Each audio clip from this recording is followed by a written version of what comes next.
Alright, कैसे हो तुम लोग। तो द मार्वल्स के नाइटफॉल से मतलब डाउनफॉल से लेकर वुल्वरीन के वर्कआउट तक, डीसी के सुपरमैन से लेकर सुपरमैन तक और बॉयज के सीजन 4 से लेकर लास्ट ऑफ अस सीजन 2 तक सब पे बात होगी। तो स्वागत है आपका मास्टर चर्चा के अननोन एपिसोड में। यहाँ पर अपन सबसे पहले मार्वल सिनेमैटिक यूनिवर्स की ही बात कर लेते हैं। तो द मार्वल यानी कि महिला मंडल ने मिलकर $120 मिलियन का चंदा इकट्ठा किया है, वो भी वर्ल्ड वाइड, जिसका बजट अराउंड $274 मिलियन था।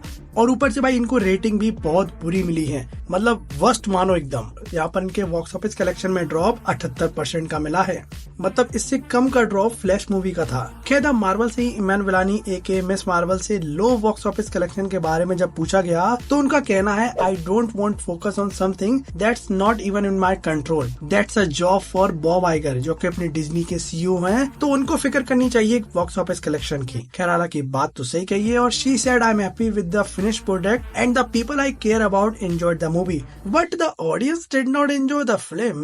क्या निया डकोस्टा द महिला मंडल की निर्देशक ने कहा, तो द मार्वल्स मूवी में हमने एडम वॉरलॉक को पिच किया था, लेकिन भाई वो तो जेम्स गन भैया लेकर चले गए। और इसमें मेरा यही कहना है कि जेम्स भैया ने अच्छा करा, नहीं तो मेरे लिए एडम वॉरलॉक की इज्जत और कम हो जाती। खैर द मार्वल्स की प्रोड्यूसर मैरी जी ने कैरोल डेनवर और वेलकरी के रिलेशनशिप के बारे में कुछ बातें करी हैं, जिसके बारे में मुझे कोई बात नहीं करनी है। खैर स्टीवन यून जो कि इनविंसिबल को वॉइस देते हैं, अब वो मार्वल में सेंट्री का रोल प्ले करेंगे। यहाँ पर भाई फैंस अज्यूम करके बैठे थे कि ये रोल हेनरी कैविल को मिलना चाहिए, हालांकि उसकी पर्सनैलिटी पे सूट करेगा, लेकिन यहाँ पर भैया स्टीवन भैया पे सूट करेगा कि नहीं कुछ कह नहीं सकते। अगर भाई कुछ भी उल्टा सीधा हो जाए तो भाई कास्टिंग करने वाले को पकड़ लेना तुम लोग। खैर कुछ ऐसी खबरें सामने आ रही हैं जिन पे भाई विश्वास करना तक मुश्किल हो चुका है। यहाँ पर पता चला है कि Pedro Pascal as Reed Richard दिखेंगे फैंटास्टिक 4 में। यहाँ पर सुनने में तो यही आया कि मार्वल ने अभी उनको अप्रोच करा है, ऑफर दिया है और उनका भी बातचीत चल रही है। खैर इसी के साथ कुछ हफ्ते पहले ये बात चल रही थी कि वेनेसा स्ट्रोंग का रोल निभा सकती हैं फैंटास्टिक 4 में, जिस पर उन्होंने कहा, आई डोंट नो,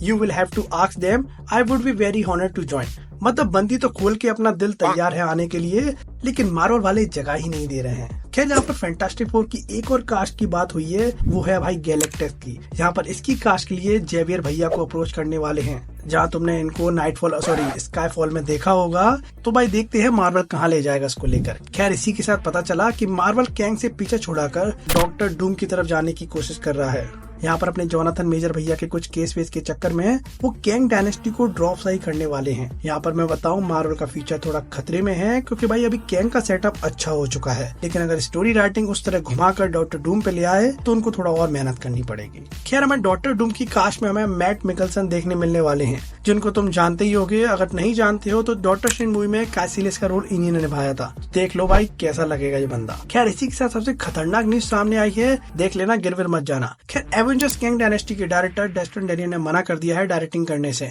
देखो भाई एवेंजर जैसा प्रोजेक्ट बहुत बड़ा प्रोजेक्ट होता है, बड़ी स्क्रिप्ट, बड़ी कास्ट और उस सबको हैंडल करना काफी मुश्किल है। हालांकि भाई जनता तो बैठे बैठे बातें देती है, मजा आता है, लेकिन जो डायरेक्ट करता है उसको पता चलती है काम कितना बड़ा लेवल का है। यहाँ पर भाई रूसो ब्रदर ने 2 मूवी करके ये कह दिया था कि हम कभी एवेंजर्स वाले प्रोजेक्ट नहीं करेंगे, क्योंकि उनको प्रेशर पता था, क्योंकि यहाँ सीक्रेसी भी रखनी है। अगर कुछ भी लीक होता है भाई प्रोडक्शन बहुत खतरे में आ जाता है। ऊपर से भाई एवेंजर्स ने एक बेंचमार्क सेट कर चुके हैं, तो मूवी भाई मीडियोकर नहीं हो सकती। मूवी को एवेंजर्स एंड गेम से भी अच्छा होना पड़ेगा, क्योंकि भाई अगर तुम एवेंजर्स आगे सीरीज कंटिन्यू कर रहे हो तो उस पिछली वाली एवेंजर्स से अच्छा माल देना पड़ेगा, नहीं तो आने वाली एवेंजर्स भी नहीं चलने वाली। तो इसी सब प्रेशर के चक्कर में भैया मुझे लगता है डेस्टिन डेनियल ने छोड़ दिया डायरेक्ट करना उसको। मैं तुम्हें बता दूं, इन्होंने Shang Chi the legend of ten rings करी थी और वो मूवी मेरे को अच्छी लगती है। खैर इसी के साथ एवेंजर कैंग डायनेस्टी की राइटिंग जेफ भैया कर रहे थे, अब उन्होंने भी ये छोड़ दिया है। तो भाई एक तरह से देखा जाए तो एवेंजर कैंग डायनेस्टी बहुत खतरे में, जहाँ इसकी राइटिंग नहीं हो पा रही है, डायरेक्टिंग नहीं हो पा रही है, ऊपर से उसका जो मेन विलन है उस पर केस चल रहा है। जैसे जैसे सर्कमस्टेंस सामने आ रहे हैं, मुझे तो लग रहा है कि एवेंजर कैंग डायनेस्टी बहुत बड़े खतरे में है। खैर इसी के साथ लोकी के प्रोड्यूसर केविन राइट से पूछा गया कि लोकी में कोई पोस्ट क्रेडिट सीन क्यों नहीं था, तो जहाँ उन्होंने बताया कि लोकी की स्टोरी फुल स्टोरी है, और लोकी के डायरेक्टर ने यह भी कंफर्म किया है कि by the end of finale Loki really become the God of everyone's story. क्योंकि ब्रांचेस में जान वही डाल रहा है और सारी टाइमलाइन को वही देख सकता है, लेकिन भाई वो कुछ कर नहीं सकता है और भाई वो इटर्निटी के लिए वहाँ पर फंस चुका है। That I called grand sacrifice. खैर तो एक खुशखबरी है, मिठाई बांट सकते हो। अगले हफ्ते डेडपूल 3 की शूटिंग चालू हो जाएगी, जिसके लिए आई थिंक सब वेट कर रहे थे, क्योंकि लोकी के बाद यही एक मार्वल का माल है जो फैंस को दिलासा दे रहा है। बाकी तो पैसे लेकर अपना माल बेच रहे हैं और माल भी अच्छा नहीं निकल रहा है। यहाँ पर इनकी कोई रिटर्न पॉलिसी भी नहीं है, तो रिफंड आ जाए। और साथ ही में भैया ह्यू जैकमैन भैया वर्कआउट कर रहे हैं वुल्वरीन के लिए। और थॉर रैग्नारोक मूवी के डायरेक्टर और मेरे इसको खराब लगने वाली थॉर लव एंड थंडर के डायरेक्टर टाइका वाइटिटी कह रहे हैं कि इन फ्यूचर अगर थॉर 5 बनती है तो उस मूवी का हिस्सा नहीं होंगे किसी भी तौर पर। डायरेक्टिंग फायरेक्टिंग कुछ नहीं करेंगे वो। जिस पर भाई मैं यही कहना चाहूंगा कि वो राह गेट निकल जाओ, क्योंकि भाई जैसे थॉर लव एंड थंडर में थॉर का जो मजाक बना है मेरे पे तो झेल नहीं पाया था। लिटरली एक मार्वल की मूवी में मुझे नींद आ गई थी। खैर हालांकि क्रिस सैमसन ने मार्वल स्टूडियो से बात करी है, अगर थॉर 5 बन रही है तो मुझे बता देना। तो हाँ भैया, क्रिस भैया तो तैयार है। खैर इसी के साथ पता चला कि वांडा विजन सीरीज जो आई थी उसका कोई सेकंड सीजन नहीं होने वाला है, क्योंकि तुम एक तरह सोच के देखो, वांडा अब है नहीं है, विजन तो चूना लगा के घूम रहा है, तो भाई किस पे बनाएंगे हम सेकंड सीजन? क्योंकि भाई वांडा विजन के लिए वांडा विजन होने भी तो चाहिए। यहाँ पर तुम जानते हो भाई, मेरी वांडा ने पहाड़ के नीचे आके पहाड़ को अपने ऊपर ले लिया और वांडा गुर माउंटेन में वांडा ही निपट गई। हालांकि भाई व्हाट इफ के सीजन 2 में फिर से वांडा दिख चुकी है, जो फिर से ही जादू कर रही है। खैर व्हाट इफ के सीजन 2 ट्रेलर में बहुत कुछ देखने मिला है, मतलब बहुत कुछ देखने मिला है। यहाँ पर हेला दिखी है जो कि तालों में एंटर हो चुकी है, ओडिन तालों में आ चुका है, 10 रिंग से फाइट हो रही है। यहाँ पर अपना वकांडा फाइट हो रही है, जहाँ पर कैप्टन अमेरिका फिर से थैनोस के टाइम स्टोन निकाला है। एक अलग पॉसिबिलिटी देखने मिलने वाली है जो डॉक्टर स्ट्रेंज ने देखी थी। क्या ये वो पॉसिबिलिटी होने वाली है जहाँ पर ये लोग हारेंगे? यहाँ पर दिखाया जाएगा अगर डॉक्टर स्ट्रेंज की एक अलग पॉसिबिलिटी में होके जाए जहाँ पर उनका हारना लिखा था, तो वो हार कैसी होगी, उसका स्वाद हमको देखने मिलेगा। खैर अलेक्जेंडर ब्रांड जो कि 6 बार ऑस्कर में नॉमिनी हो चुकी हैं, 1 टाइम ऑस्कर विनर हैं, और एमसीयू के कॉस्टर डिजाइन बोले तो Thor, Avengers, Guardian of the Galaxy, Age of Ultron और डॉक्टर स्ट्रेंज में इन्होंने इनके कॉस्ट्यूम डिजाइन किए हैं। इवन डीसी के फ्लैश का डिजाइन भी इन्होंने किया था। और अब बताया जा रहा है कि अपकमिंग मूवी फैंटास्टिक 4 की कॉस्ट्यूम डिजाइन भी यही करने वाली है। यार अपन बात करें सोनी की, तो भाई वेनम 3 अपने काम धंधे पर लग चुकी है। यहाँ पर भैया एडी भैया ने फोटो डाला है जिसपे वेनम 3 में काम चल ही रहा है, जो कि भाई 2024 के नवंबर महीने में तुम्हें मिल ही जाएगी।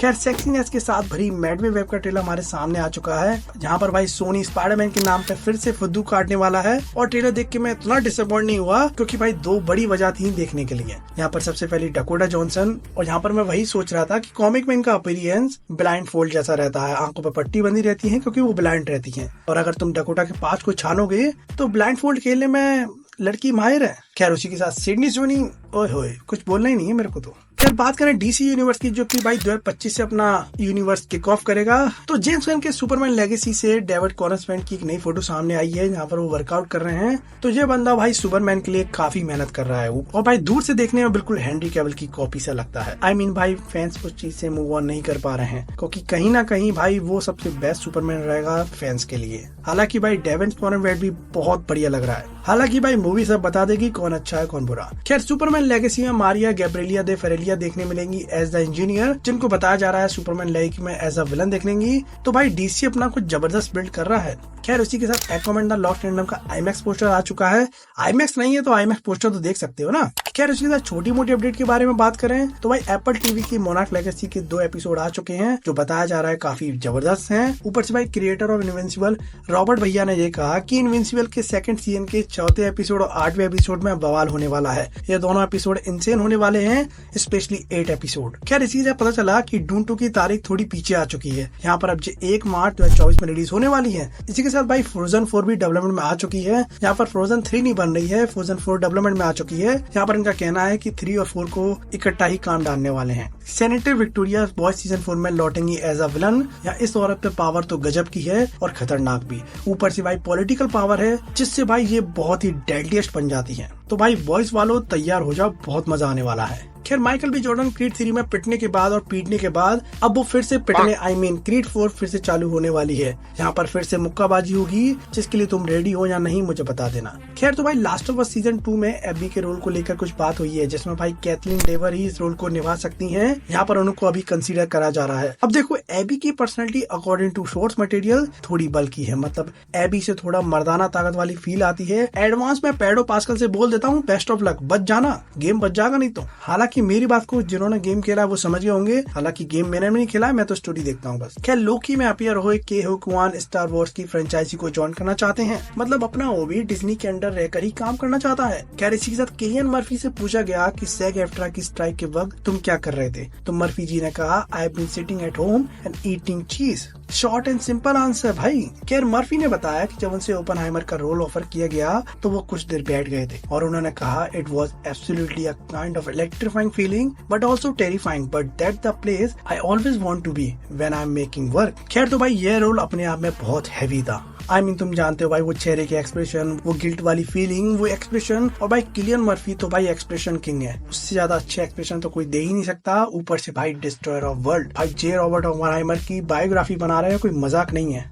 उस बंदे ने बिना गोली चलाए करोड़ों की जान ली थी, उसको पता भी नहीं था। खैर उसी के साथ ओपेनहाइमर ने $950 मिलियन वर्ल्ड वाइड क्रॉस कर ली है और भाई 21 नवंबर को ये डिजिटली रिलीज हो जाएगी। खैर इसके साथ जैक रीचर सीजन 2 आने वाला है जो कि भाई 15 दिसंबर को प्राइम वीडियो पर रिलीज हो जाएगा, और उसी के साथ एवेटार द लास्ट एयरबेंडर भी सीरीज रिलीज होने वाली है जो कि नेटफ्लिक्स पे 22 फरवरी को आ जाएगी। खैर अब बात करें गेम सेगमेंट के बारे में तो भाई Last of Us season part 2 remastered version जनवरी 19 को तुमको देखने मिल जाएगा। उसी के साथ Spider Man 2 already 4th highest selling game बन चुका है 2023 का। भाई ये गेम तो अपने आप में ही कुछ रिकॉर्ड बनाते जा रहा है। खैर इसी के साथ मास्टर चाचा सीरीज को हम यही खत्म करते हैं। तुमको जो वीडियो कैसा लगा तुम मुझे कमेंट में जरूर बता देना। तो ये है मूवीज के मास्टर, और अगर तुम्हें व्हाट इफ के ट्रेलर के ब्रेकडाउन को देखना है तो भाई देख लेना, मेरे चैनल पर मैंने डाल दिया है। तो भाई मिलते रहेंगे।